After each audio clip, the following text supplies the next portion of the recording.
1199 schools, primary schools, upper primary schools, high schools 3 కలుపుకుని 1399 స్కూల్స్లో రాష్ట్ర ప్రభుత్వం ఎంతో ప్రతిష్టాత్మకంగా ఈ mega parent teacher meeting conduct చేయాలి అని ఇచ్చిన ఆదేశాల మేర మనం జిల్లా అంతటా కూడా ఎంతో ఉత్సాహంగా ఈ కార్యక్రమాన్ని మనం జరుపుకుంటున్నాం.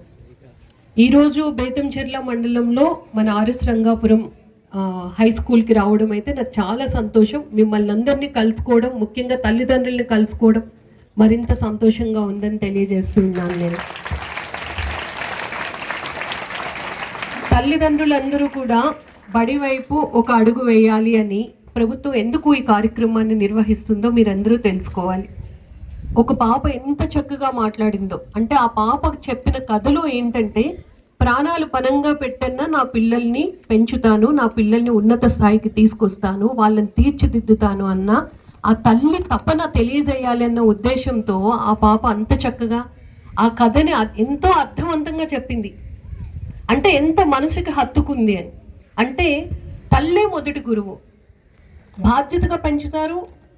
సొసైటీలో తన కూతుర్ని కానీ కొడుకుని కానీ ఏ విధంగా చూడాలి అనుకుంటారు అన్నది తల్లి తండ్రి ఇద్దరు కూడా పిల్లల్ని ముందుకు తీసుకువెళ్తారు.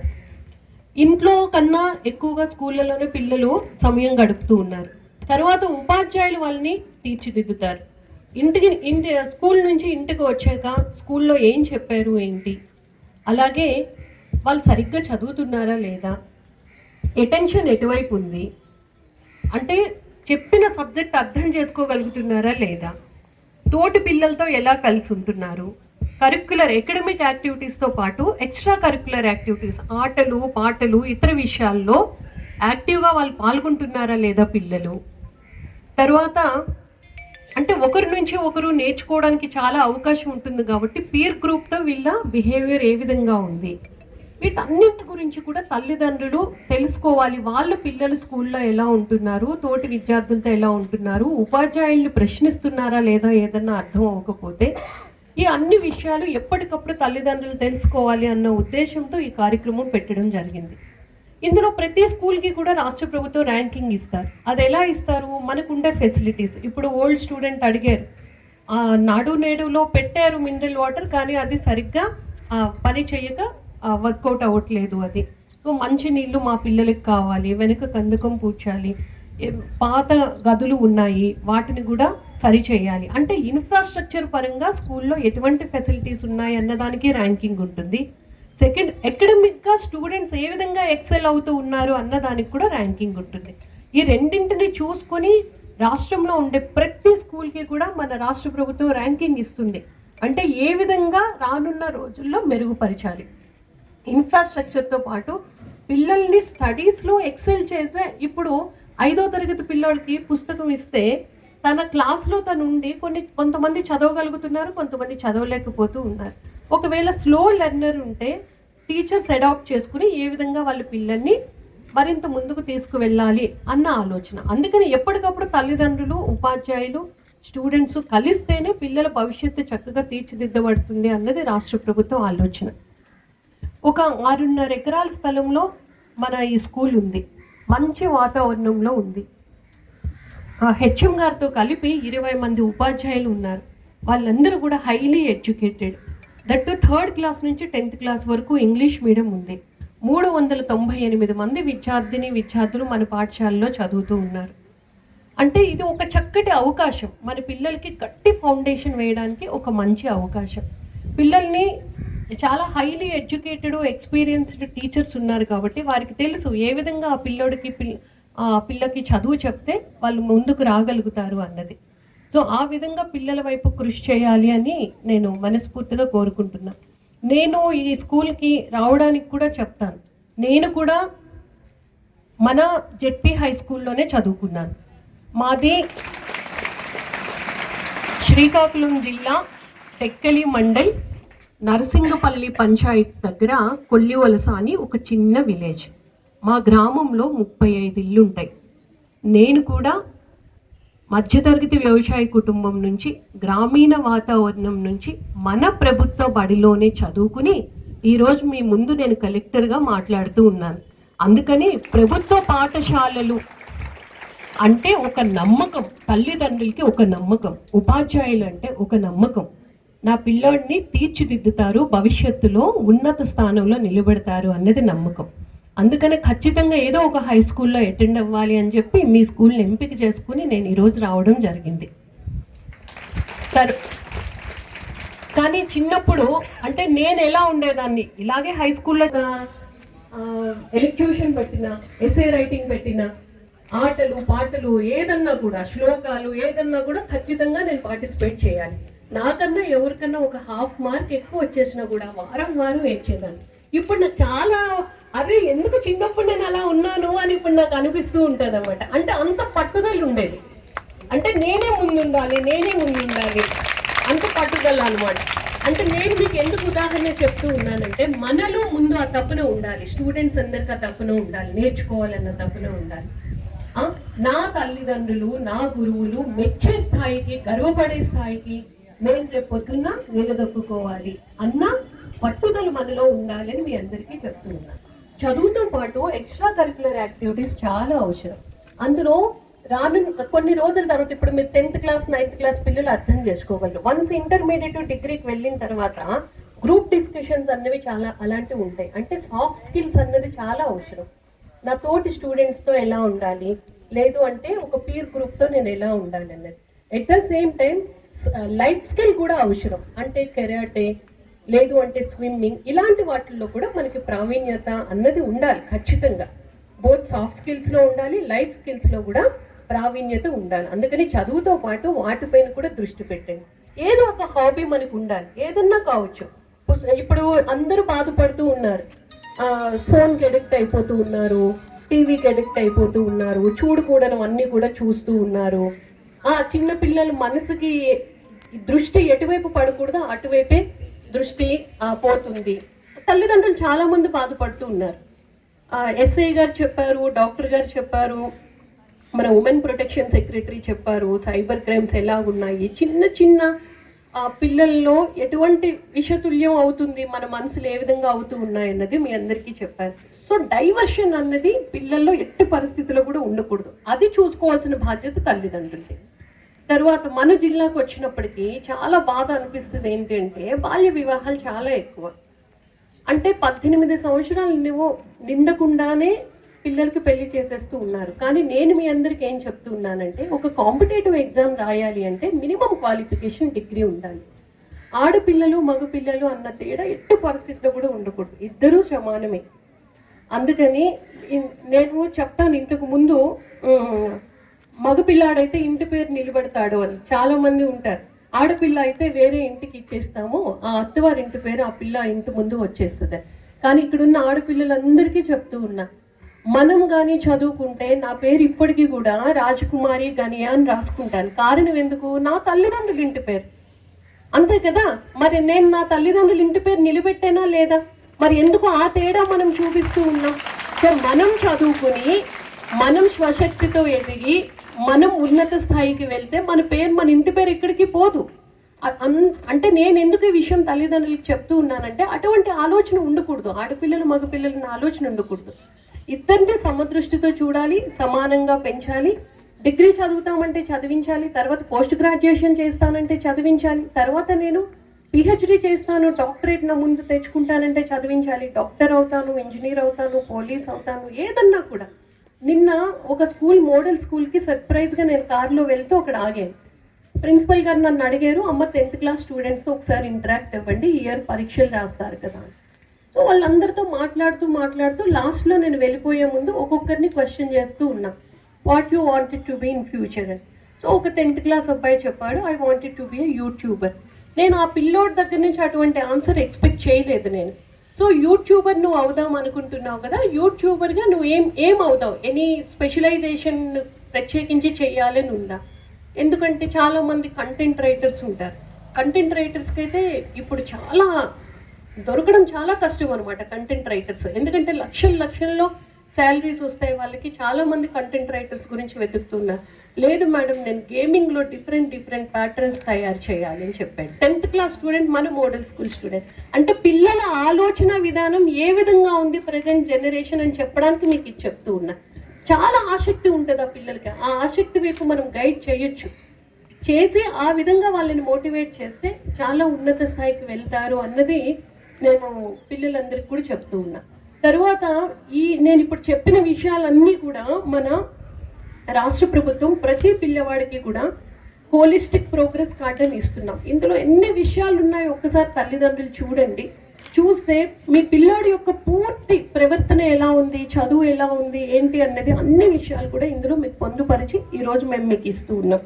తర్వాత ఇప్పుడే డాక్టర్ గారు చెప్పారు, ఆర్బీఎస్కే రాష్ట్రీయ బాల ఆరోగ్య కార్యక్రమం కింద పుట్టిన పిల్లల నుంచి మన 10th క్లాస్ పిల్లల వరకు కూడా మేము ఈ ఆరోగ్య కార్డు కూడా ఇస్తూ ఉన్నాం. ఎందుకంటే రోజుల్లో అనీమియా అన్నది పెరిగిపోతూ ఉంది పిల్లల్లో, మనకి అది ఇబ్బందికరంగా మారకూడదు అని చెప్పి మీ బాబు హెల్త్ కండిషన్ ఏ విధంగా ఉంది అని చెప్పి ఇటువంటి కార్డు కూడా ఇస్తూ ఉన్నాం. స్క్రీనింగ్ అన్నది మొదలు పెట్టాము. ఈరోజు చాలా స్కూల్స్లో ఉన్నాయి. ఇక్కడ ఇంకా స్క్రీనింగ్ కొంత అయింది, మిగతా పిల్లలది కూడా అవ్వాల్సింది. అయిన వెంటనే ఇటువంటి కార్డు కూడా ఆరోగ్యం ఏ విధంగా ఉంది మనం ఇస్తున్నాం. నేను ఎందుకు చెప్తూ ఉన్నానంటే, బాల్య వివాహం చేస్తే నేను maternal death review, infant mortality rate ఇవన్నీ కూడా యాజ్ ఎ కలెక్టర్ రివ్యూ చేస్తూ ఉంటాను. అందులో ఒక తల్లి బిడ్డ చనిపోయారు అంటే ఖచ్చితంగా చైల్డ్ మ్యారేజ్ అయి ఉంటుంది. 18 సంవత్సరాలకో 19 సంవత్సరాలకో పెళ్లి చేసేయడం, తర్వాత పిల్లల్ని కనలేని స్థితిలో ఉండడం, తల్లి చనిపోవడం లేదంటే బిడ్డ చనిపోవడం, ఇవన్నీ ఒక మంచి భవిష్యత్తు కొడుకుని కూతుర్ని చూడాల్సిన చోట ఇలా రివ్యూ చేయడం నాకు చాలా బాధ అనిపిస్తూ ఉంటుంది. కాబట్టి ఎట్టి పరిస్థితుల్లో ఉన్న మినిమం డిగ్రీ పిల్లల్ని చదివించండి. ఆ పిల్లలు బంగారు భవిష్యత్తుకు మాత్రం మీరు పునాది వేయండి అని నేను తల్లిదండ్రులుగా కోరుకుంటూ ఉన్నా. తర్వాత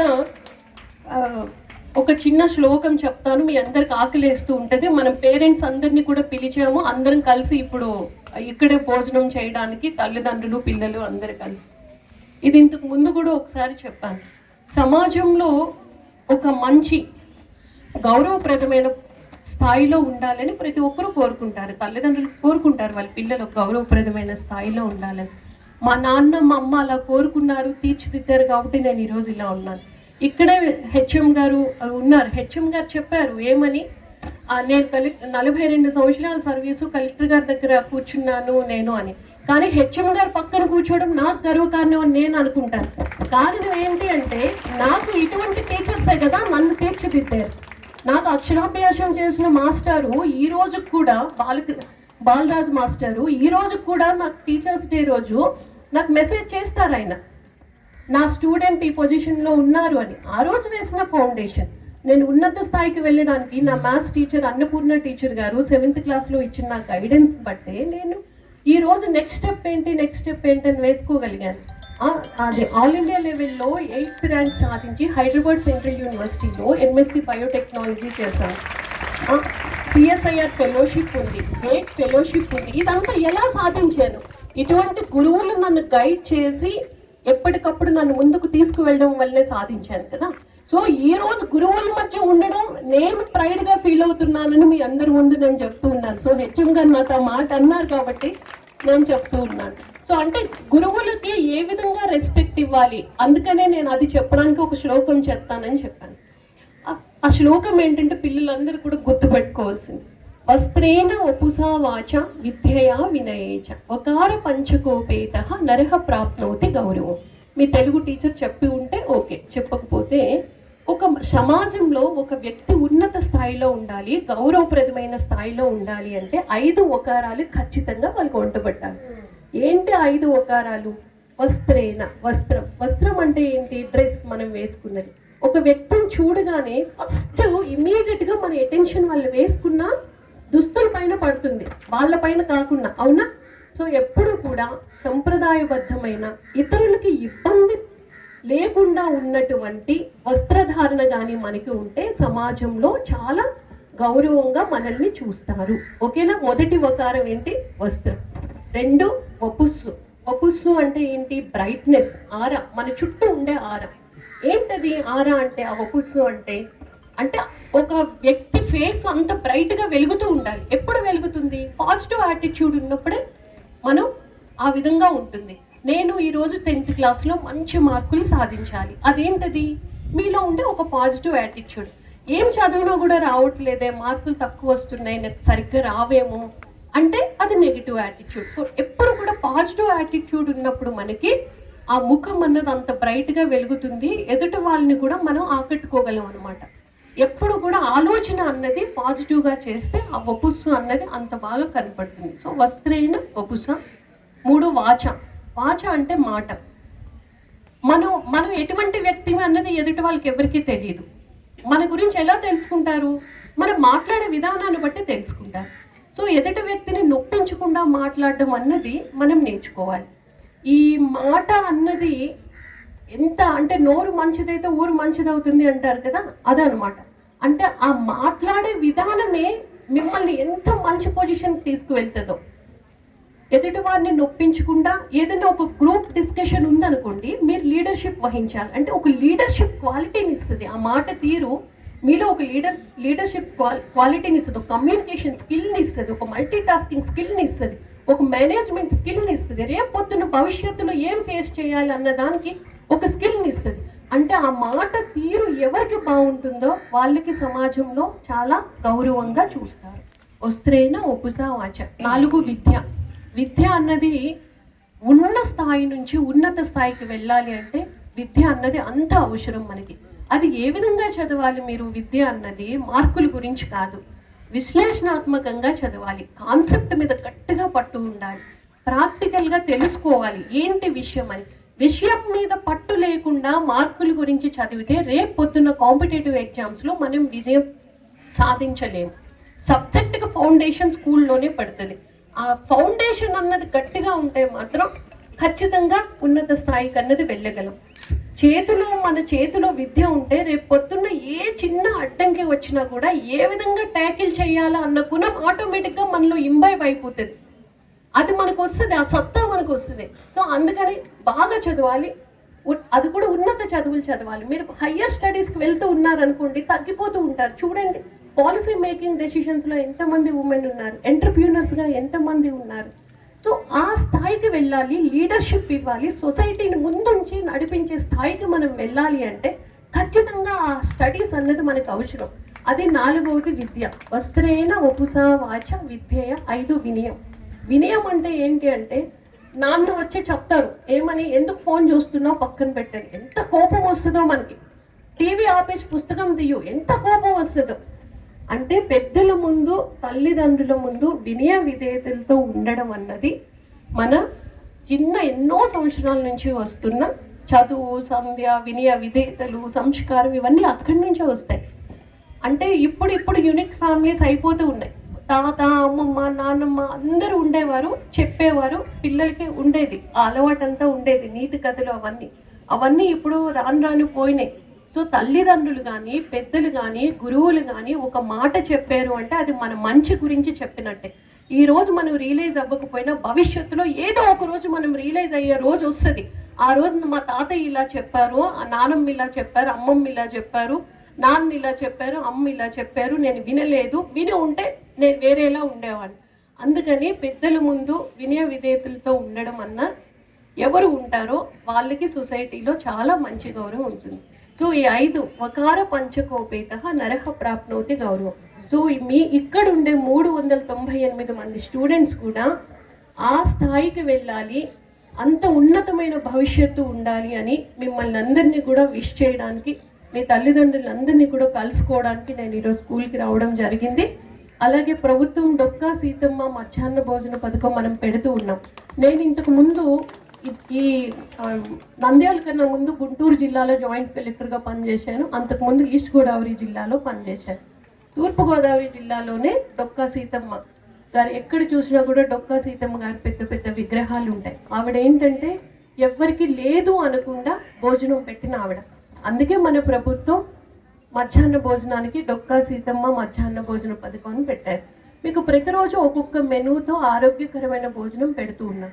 కానీ చాలామంది ఇంకా కూడా ఇష్టపడకపోవడం, తినకపోవడం అలా కాదు. స్కూల్కి వచ్చేయమంటే అందరితో కలిసిపోవాలి, తినాలి. మంచి క్వాలిటీగా ఉండే మిడ్ డే మీల్ మనం పెడుతూ ఉన్నాం కాబట్టి ఆ మెనూని మన న్యూట్రిషనల్ వాల్యూస్ అన్నీ కూడా క్యాలిక్యులేట్ చేసి ప్రభుత్వం ఇచ్చారు. కాబట్టి ఖచ్చితంగా తల్లిదండ్రులు మన స్కూల్లో పెట్టే మధ్యాహ్న భోజనం తినేటట్టు పిల్లల్ని ఎంకరేజ్ చేయాలి. సో చదువుకి ఎంకరేజ్ చేయండి, హెల్త్ పరంగా వాళ్ళు ఏమేం జాగ్రత్తలు తీసుకోవాలో ఎంకరేజ్ చేయండి. హెల్త్ ఎడ్యుకేషన్ ఈ రెండు స్టూడెంట్కి చాలా ఇంపార్టెంట్. ప్రభుత్వం కూడా ఎంతో అటెన్షన్ పే చేస్తుంది.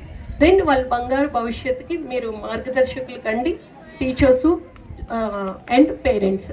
సో ఈ సమావేశానికి ఇచ్చేసే ఓల్డ్ స్టూడెంట్స్ని కలుసుకున్నాం. వాళ్ళు కూడా వాళ్ళ గ్రాటిట్యూడ్ చెప్తూ వాటర్ ప్యూరిఫై మూడు విషయాలు చెప్పారు. ఒకటి ప్రహరీ సరిగ్గా లేదు అని చెప్పారు, 2 డ్రింకింగ్ వాటర్ ఇష్యూ ఒకటి చెప్పారు, 3 బ్యాక్ సైడ్ కందకం పూడ్చమని చెప్పారు. ఈ 3 కూడా నోట్ చేసుకున్నాం. డిస్ట్రిక్ట్ అడ్మినిస్ట్రేషన్ సైడ్ నుంచి ఏమేమి సపోర్ట్ మీకు ఇవ్వగలనో చూసి ఖచ్చితంగా సపోర్ట్ ఎక్స్టెండ్ చేస్తానని నేను మాటిస్తూ మరొకసారి ఇంత చక్కగా ఈ కార్యక్రమాన్ని ఇక్కడ ఏర్పాటు చేసినందుకు గవర్నమెంట్ సిస్టమాటిక్గా ఏ విధంగా చేయమన్నారు అలాగే చేశారు. యాంకరింగ్ అన్నది టీచర్స్ కానీ ఎవరు చేయకూడదు, పేరెంట్సే చేయాలి అని చెప్పారు.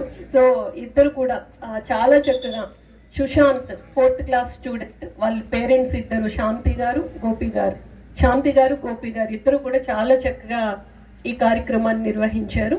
స్టూడెంట్స్ చక్కటి పర్ఫార్మెన్సెస్ ఇచ్చారు, చాలా మంచిగా మాట్లాడటము పర్ఫార్మెన్స్ ఇవ్వడం అనేది ఒక ఆపర్చునిటీ. అవకాశాన్ని ఎప్పుడు కూడా అందిపుచ్చుకోవాలి, ముందు వెనుక అడుగు వేయడానికి లేదు. ఏ చిన్న అవకాశాన్ని వచ్చినా గ్రాప్ చేసుకోవాలి, అది స్టూడెంట్కి ఉండాల్సిన బెస్ట్ క్వాలిటీ.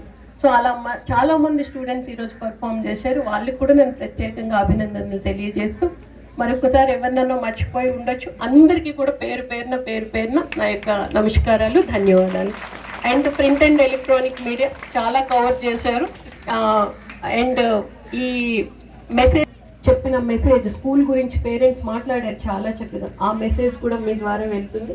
మళ్ళీ అందరం కూడా కలిసి ఫోన్ చేద్దాం. మిమ్మల్ని కూడా ఆహ్వానిస్తూ ఉన్నాను. Thank you.